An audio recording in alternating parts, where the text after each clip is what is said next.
how to convert the downloaded video from YouTube to MP3 without any app. So in order to do that, what you can do is just download a YouTube video onto a device. After downloading a YouTube video, what you can do is just go to your file manager of your device. For that, you may just go to My Files and look up for the downloaded video. So what you can do is just look up for the downloaded video here, and let's say downloaded video here, and when you tap on that video, you need to rename that video. Just tap on rename, and you will be able to see .mp4 at the very last. What I want you to do is just tap on .mp3.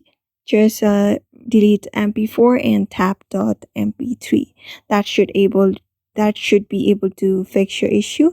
You will be able to convert your mp4 video into mp3 just by doing that, and you should be able to play the video on mp3. So therefore, by this method, you should be able to convert your mp4 video or download an mp4 video into your device and convert it into mp3. So I hope this video was helpful to you, and thank you for watching this video.